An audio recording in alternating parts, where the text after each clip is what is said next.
The Reality of the Gospel World Outreach Ministries presents the Voice of Deliverance broadcast, featuring the explosive preaching, bold teaching, and the powerful prayer of deliverance of Heaven's Ambassador, Leonard Ford. Brother Ford is a minister that does what others don't, and he has a ministry that goes where others won't.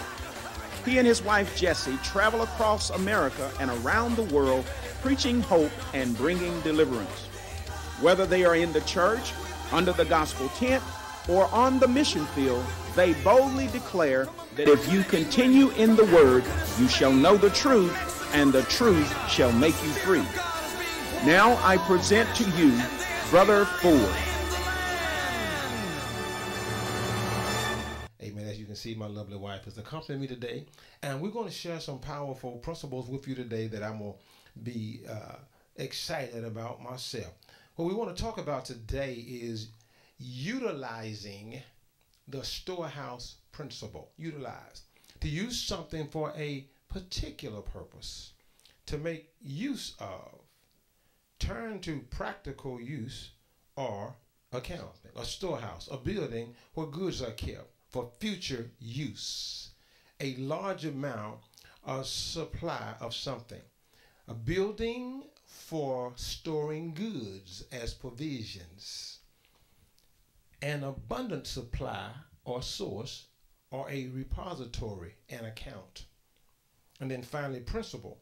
Principle is a comprehensive and fundamental law or rule or code of conduct. In other words, it's a habitual devotion, something that I do habitually. So we're talking about the storehouse principle, and I want to start off with this. God uses storehouses. I want to say that so you won't think we come up with something that, if God uses a storehouse, watch Psalms 33. Turn to Psalms 33. I know you're trying to write and jot it down, but you can get the CD afterwards. God uses storehouses. He uses the storehouse principle. Remember in the book of Genesis, while you're going to Psalms, it said that the Spirit of God hovered over the face of the deep. We know that's water, right? Listen to Psalms 33, verse 6 and 7. By the word of the Lord were the heavens made, and all the hosts of them. By the breath of his nostrils he gathereth the waters of the sea together as a heap. He layeth up the deep in storehouses. He put it in storehouses. Genesis chapter 1. Verse 6 through 10 tells us that God said, let there be a firmament in the midst of the waters. So when God divided those waters, he said, let it divide the waters from the waters. God made the firmament, divided the waters which were, notice, under the firmament from the waters which were above the firmament. And God called the firmament heaven, and the evening and the morning was the second day. But God said, let the waters under the heaven be gathered together into one place, and let the dry land appear. God, verse 10, God called the dry land earth, but the gathering together of the waters called he seas. So we know what the seas and the oceans are. They in the earth. What happened to that water that was above the firmament? You see, God storehoused that water up there with him. Now, storehouse from the Hebrew is Ostar, O-W-T-S-A-R. It's a depository, an armory, a cellar, a garner or storehouse, or a treasure house. Ostar, a depository, an armory, a cellar, a garner, a storehouse. Mikneh is another word, means a supply, a storage house, a magazine. It's to store up and to lay up, to make treasure. Amen. So, with that in mind, let's think about what God told us about the ant in Proverbs chapter 6. Consider him. Consider the ant. He said, go to the ant, thou sluggard. Them ain't my words now. Have you ever paid attention to the ant? Diligent. It says, consider her ways, watch this, and be wise. Consider the ant's ways and be wise. So, watch this. Verse 7. Which having no guide, overseer, or ruler. This time about the ant. Nobody has a guide this ant. Provideth her meat in the summer, but gathereth her food in the harvest. In the harvest time, think about it. When it's like snow and 20 below, you ain't never seen a froze ant. That ant that went down into the earth where it's warm and got all that food down there. All them crumbs you was throwing out and flipping out, that piece of bread you didn't want threw out the window. I found this out too. Them bugs you kill, the ant be right up there getting at it, take it on down. Exodus chapter 1 is a powerful passage, but I want to look at Malachi 3 first. Because I'm trying to show you that God uses the storehouse principle. So we see God has a storehouse. Bring ye all the tithe where? Into the storehouse, into the granary, into the treasure, into the depository, that there may be what? Meat, food, supply, sustain us in my house. See, God's got a reason for having a storehouse. And then he said, prove me now herewith, saith the Lord of hosts, if I will not open you the windows of heaven and pour you out a blessing that there shall not be room enough to receive. Now let me tell you something you may have never considered. God got some storehouses in heaven. But he gave you the key in the earth. The key was the tithe. He said, you unlock the door and I'll open up and pour out on you. He's pouring it from his store. So we understand that, because we hear it all the time. If you bring your tithes in, God's going to open one of heaven and pour out a blessing upon you. But see, he blessed us already with all things pertaining to what? Life and godliness. The second thing I want you to get a hold to is that kings use the storehouse principle. Because we've been made unto our God kings and priests, right? Kings use the storehouse principle. See, this may not seem profitable to you, but think about most people, how do they live? From check to check, from hustle to hustle. Bring it in the church. We operate from offering to offering. Why do you think now churches ain't meeting for no service? They live streaming their service, but somebody up there to collect them tithes. Why? Because they know everybody ain't turning on no live stream. Everybody ain't going to do that. But somebody going to be there. You know why? Because most churches are not out of debt. Most churches are operating on that consistent income, and they got to have it because they never even found the principle of storehouse. Quickly, let's look at Exodus chapter 1. We're talking about kings, rulers, reign. Kings use the storehouse principle. In Exodus 1, may seem negative, but my point is about the kings having storehouses, right? Exodus 1:11. Therefore they did set over them taskmasters to afflict them with their burdens, and they built for Pharaoh. He's a king, right? Notice this, treasure cities, not just a barn, a whole city to store something.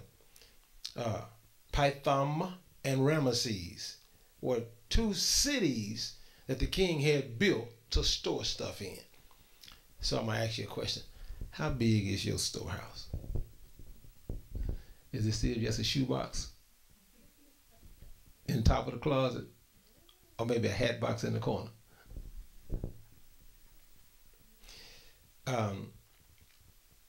Go to Ezra chapter 5. I'm just trying to show you that the storehouse is, because some people have messed up the minds of folks talking about you trying to save for a rainy day. Well, you were supposed to, because it was an agricultural society, and when it rained, you could not plant nor reap. And if it rained long enough and threw off your planting season, you're really not going to have a harvest. So if you didn't have the wisdom to storehouse something, I want you to focus on the for the rainy day, because it said that the storehouse was, it said right here, we said that a storehouse was a building where goods were kept for future use. So what I'm storehousing it for the purpose of using it later. I'm not just pinching. I had a friend who used to steal from himself, I call it. Y'all remember back in the day when we used to eat skins? And he'd be easing one in his mouth and suck on it until it gets so socky you couldn't hear it. I'd be like, man, eat your skins. Look, skins ain't good unless they crunching. And you sitting up here robbing yourself. Have y'all made it to Ezra yet? Chapter 5, verse 17. Now, therefore, if it seems good to the king, let there be search made where? Y'all ain't there. So Ezra 5:17. Now, therefore, if it seem good to the king, let there be search made in the king's treasure house. That's what we just said, treasure house, storehouse. So see, I'm just trying to show you the king's got one. And if you read this, it was more in there than just money, because he said whether there was a letter written, a decree made by Cyrus. In other words, there's something that's archived in that storehouse, kind of like make you think about a safe deposit box. Ezra chapter 7. And also we have to realize that he's not opposed to us having savings, investments, checking accounts, because you need more than one stream of income coming into your life. We know that he has told us to bring the tithe into the storehouse, that there may be meat in mine house. And then he said, go ahead and prove me. Just do it and see if I won't do what I said I was going to do. This is a time when you can prove God, because he's true to his word. He's faithful to his word. He will bring it to pass because he has spoken it. So you got to realize and get out of the mindset everything that come in your hand, it needs to just go through you. No, some need to stick with you.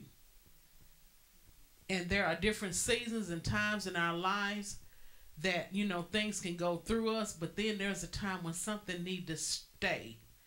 You need to have something set aside in your life, like he said, for future use.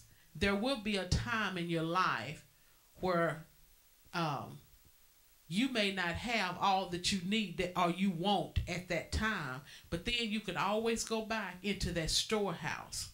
That's why it's important. You know, a lot of people that ended up, you know, receiving their stimulus check, they went through it just like that. The same way a lot of them do with their income tax every year.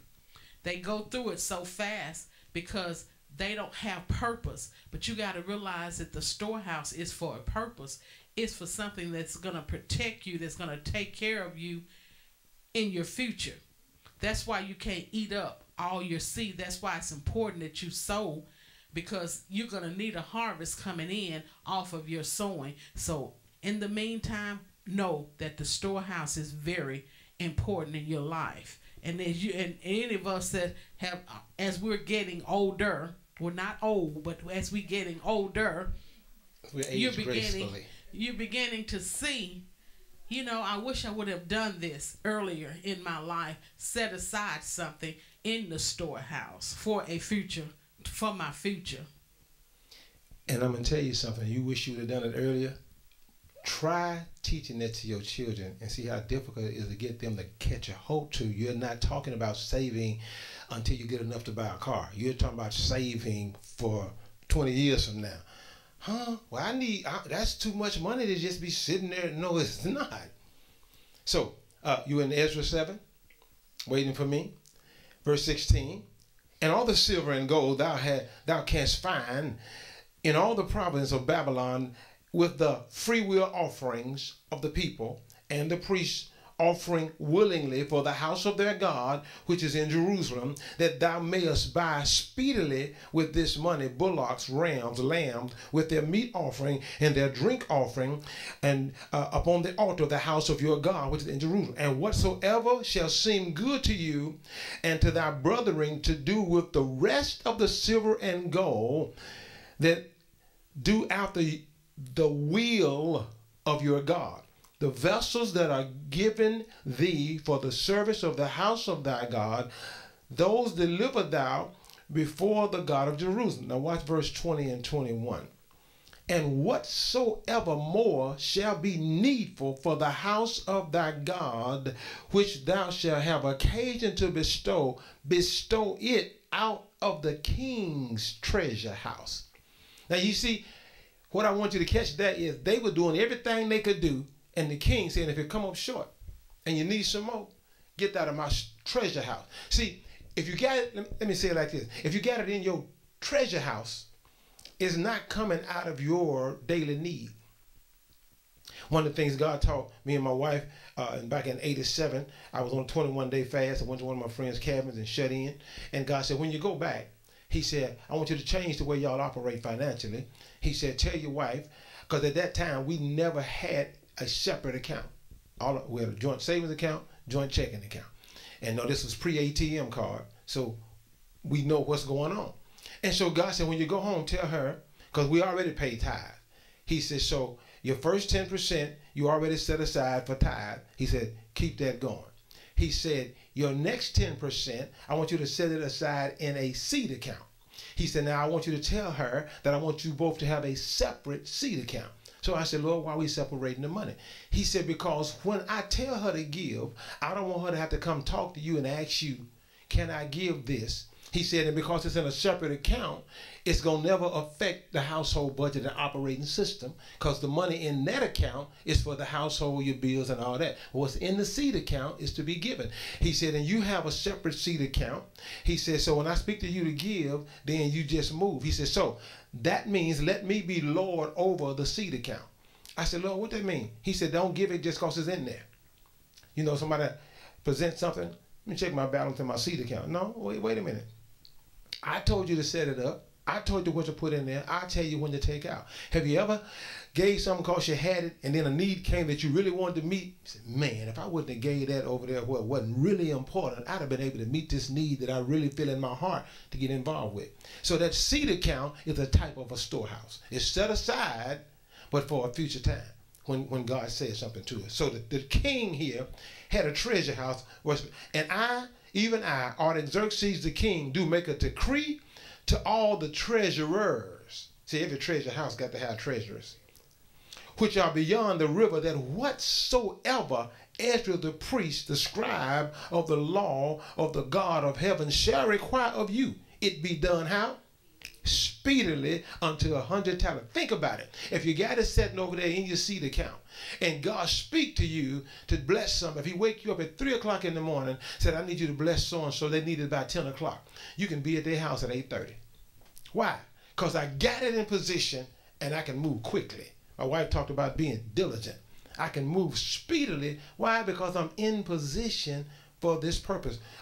Jump to Nehemiah chapter 10. Nehemiah 10:38. And the priest, the son of Aaron, shall be with the Levites when the Levites take tithes, and the Levites shall bring up the tithe of the tithe. Now, how many churches do you think do not tithe? They receive tithe, but then they don't tithe off the tithe that come into their church. You don't have to answer that. Just think about it. Because if you're just talking to a preacher, ask him, what does your church tithe at? You know, and watch that look on their face. Like, what do you mean with my church tithe? They tithe at my church. Tithe of the tithe unto the house of our God, to the chambers, into the treasure house. Into the what? Treasure house. So they took 10% of what was coming in as tithe and then put it aside into a tithing account. A lot of churches that we preach for, well, I shouldn't say a lot, but churches that we preach for, sometimes they'll write a check and it comes off their tithe account. See, the tithe came in, let's just say the church received $30,000 that month, and they took $3,000 of it out for tithe.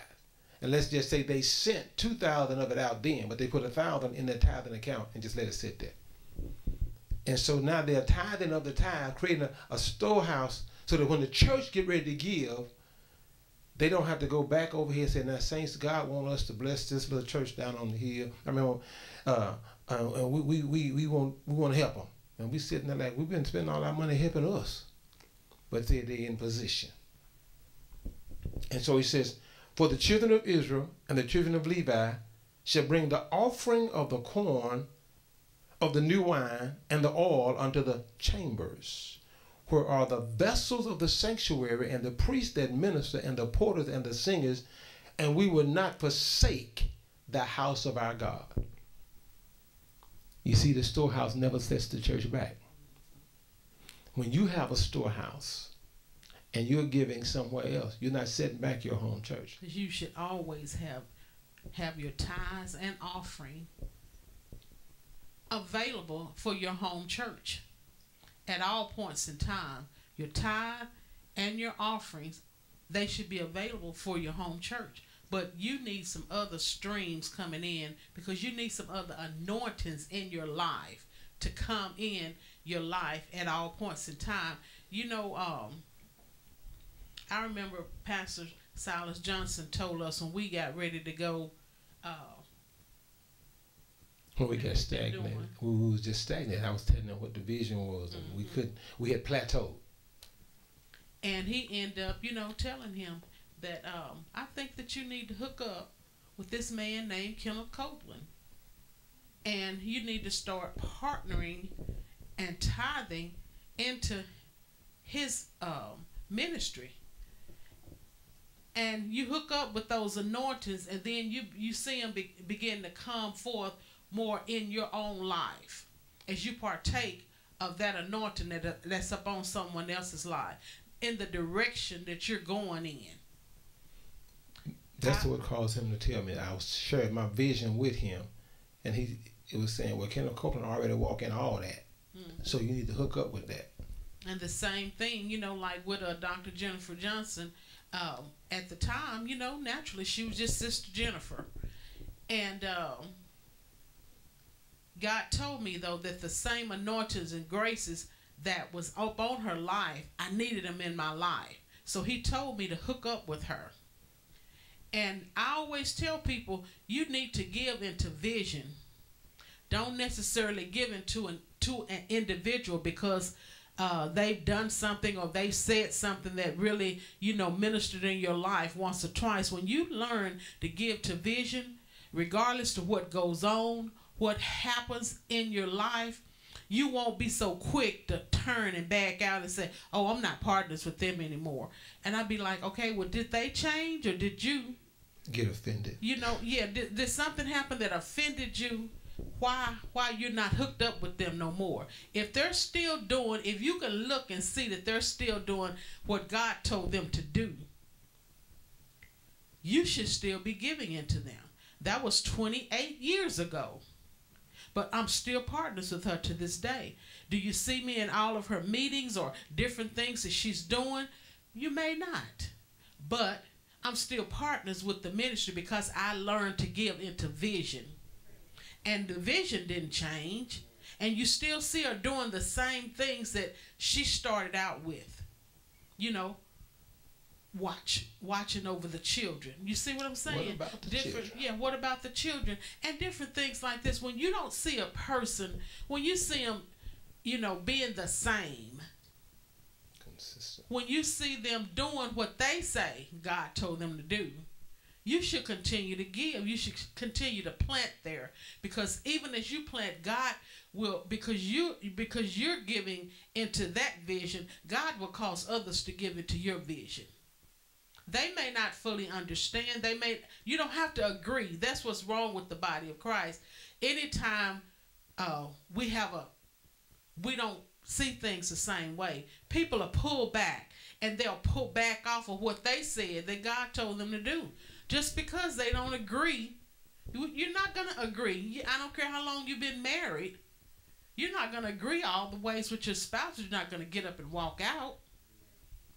And you have to look at the body of Christ, the things with the house, with the storehouse principle. You got to get it as a principle in your life and not just something that I'm doing. Because you'll do it for a season. And then, people use that real flippantly now. Oh, my season is up. Your season is up. What does that mean? The Lord released me. No, we're talking about kings use the storehouse principle, okay? So First Chronicles, chapter 27. And what my wife was saying about giving to vision, also look at it like this. Make it covenant. See, we call our partners allies. I guarantee you, President Trump and Prime Minister Netanyahu don't have lunch every day. They don't talk every day, but mess with Israel. They allies. We've been allies all the time. We don't have to talk every day to secure the fact that we still allies. But when my brother got a need, it's my need. When my brother got a war, it's my war.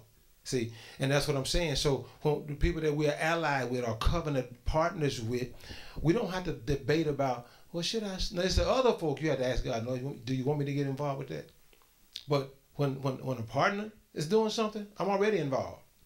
See, so 1 Chronicles 27, 25. We're talking about kings use storehouse principles. And over the kings, what?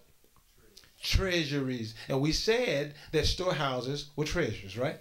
See, over the king's treasures, and he had people. He had Asmaveh and the son of Adil over the what?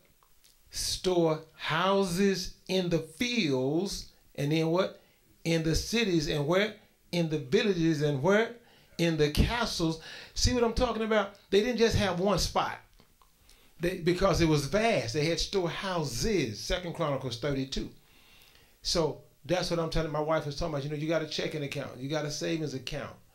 Then you got a 401k. You know, then you got maybe you got some stocks someplace that's not a part of your 401k. Because God looking for you to have something for him to bless. And you can't just say, I have storehouses or I believe in it, and you don't have one. You know, even get started with your children or your grandchildren. Open up something for them. Get them started.